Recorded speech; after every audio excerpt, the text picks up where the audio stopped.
Good morning, everybody. This is Judith Aco. You're listening to Mad Love. Let's get into it. So I'm making my mushroom coffee. And I gotta tell you something. I dreamed that my mom was still alive.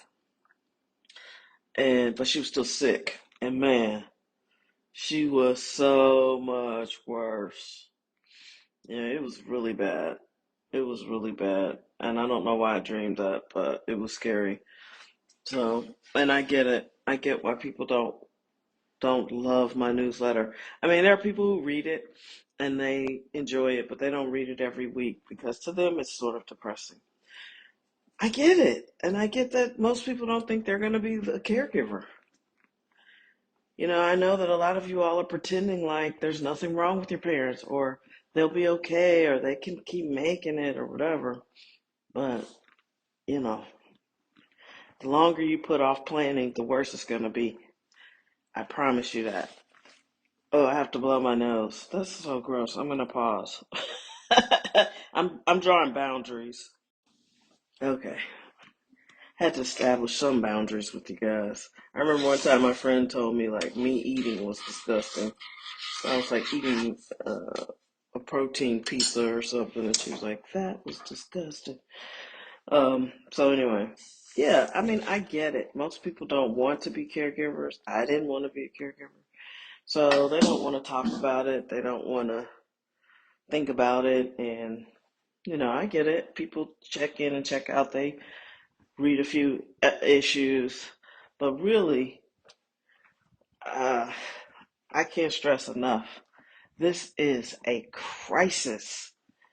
I was talking to someone yesterday who had to take care of her mom, and we're relatively new friends, so this was really deep when she was sharing it. Like her mom she had a stroke, excuse me, and after the stroke, she just wouldn't or couldn't do certain things for herself. And it sounded like she could physically do it, but she just willfully wouldn't do it. And so, you know, that had to be really, really challenging. Same with my mom, same with everybody who's going to take care of a loved one. And someone will. She had to force her siblings to step up. My siblings helped the best way they could, but I'm much younger than everybody, and it just made more sense for me to do it. But I understand. This podcast will be number one if people really wanted to do caregiving. There are at least 4 years or more real time. In real time, I'm caring for my mom. And if that mattered in this society, I'd be number one. I'd have $100 million deal like Joe Rogan. And it's scary to me that people aren't talking about it. There's 55 million people that are doing this right now, unpaid in America. And it is the biggest crisis that's sitting out here, and no one's talking about it. Now they're making all these changes to Medicare, and I'm thinking, so one of my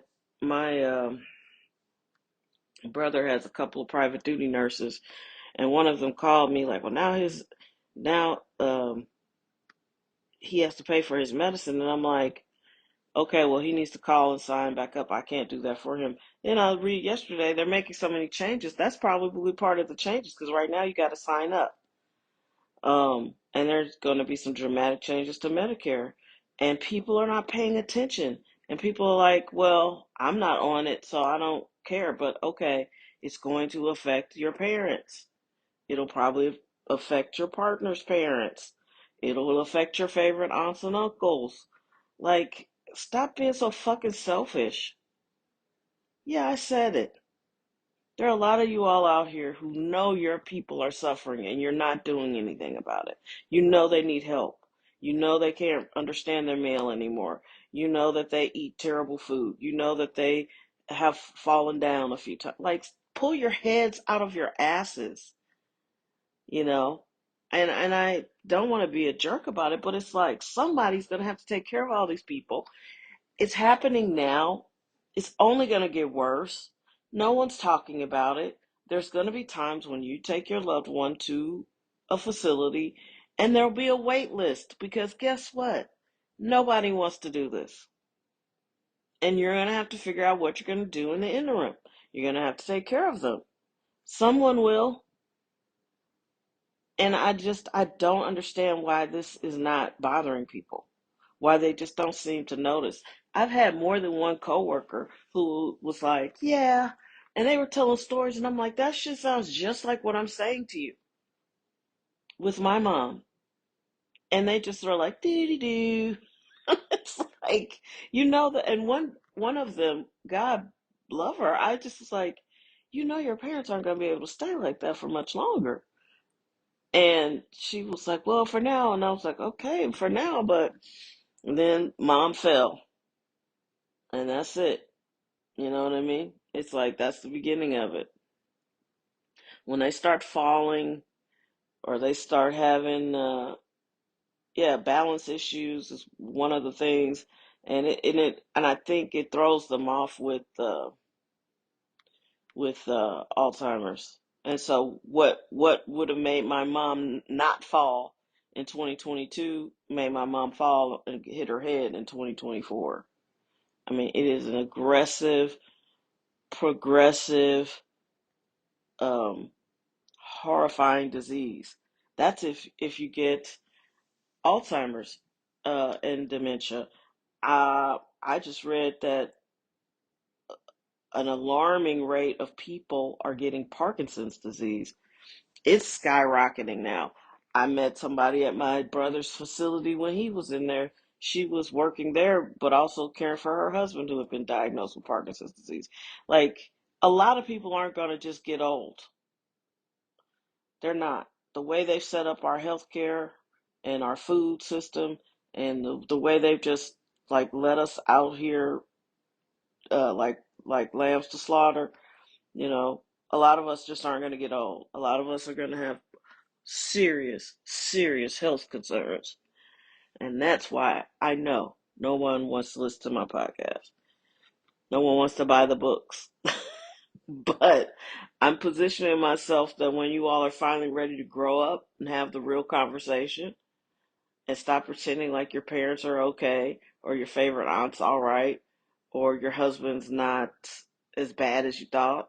When you finally wake up and realize you're a caregiver, and I've had this discussion with multiple people this year, when you finally wake up, I'm positioned to be the person that you turn to because I get it. I didn't want to do it either, but I'm telling you from experience, you don't want to be like lollygagging and not paying attention and uh, just pissing your days away because you're going to look up, and that's when you're going to be like, oh shit, I should have done this or I should have done that, or somebody's got to now run to the elder care attorney because we need all this paperwork. Don't joke around. Don't delay.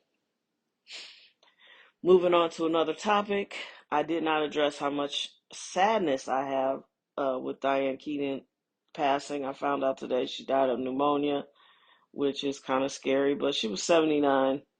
There's no telling if she had other diseases. She was always so bone thin. Um, but a fashion icon.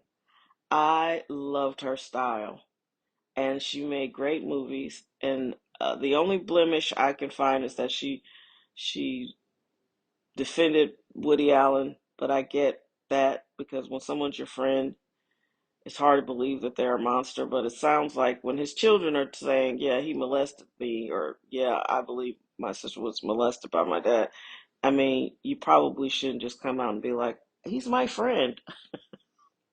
It's hard.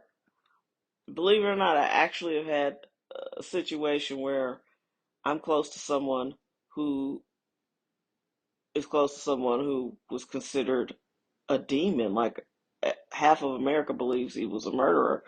And it's like, I don't know, we just never talked about it. And I'm not famous, so no one ever asked me about it, but um, we didn't talk about it. I had my personal reasons for believing why he didn't commit these murders, but it was mainly because I didn't know him, but I knew her and I'd been around him and I could tell, I could see he wasn't that great on his feet, like in terms of walking.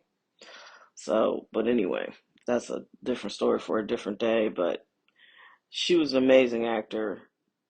If you want to go deep cuts, literally, it didn't hold up. Looking for Mr. Goodbar is not very good. Richard Gere makes his debut in it. Um, the concept is interesting, and I actually would like a remake. It's not high on my list to remake. I would produce a remake though, um, and modernize it and make it really terrifying. But Looking for Mr. Goodbar is a deep Diane Keaton movie. But if you want to see a classic, of course, Annie Hall. But I don't want to give any props to Woody Allen, although Annie Hall is an amazing film, and I've stolen from it plenty of times, especially the ending. Um, and I hate that. I just hate that he. I believe victims. So I go back and forth, and I have trouble with these famous defendants. But it was clearly a cover up, and it took so much for them to even get their story out. And his daughter is very clear. It sounds like he molested her, and it's not that far of a stretch because he's married to his stepdaughter or adopted daughter. I think the girl was adopted, and he married her when she was like 20 or something. Like, that's sick. I don't know, but I love Diane Keaton. This is less about him and more about what a great style icon she was. And for me, one of my favorite roles from her. She was so intense in the Family Stone, um, and you know, she was good. She was good. She just made a ton of movies. Those two stand out in my memory. Not so much because it's good with Looking for Mr. Goodbar, but it was very moralistic and based off of a true story, so that was fascinating. But my favorite role of hers might be The Family Stone, and there's probably one I'm not thinking of, because she was she was a lot like Rachel McAdams. She could really get into her role to the point where she was so good in it, you almost didn't realize she was that good in it, if that makes sense. I also want to say rest in peace to D'Angelo. Uh, Nobody I grew up listening to in my 20s should be dead now. I remember his whole career. I remember his first record, and everybody had brown sugar. Everybody had brown sugar. Everybody played the whole record. And rest in peace. Rest in peace. Pancreatic cancer is no joke. Please take care of your health, mental and physical and spiritual. We'll meet back here soon. Be well.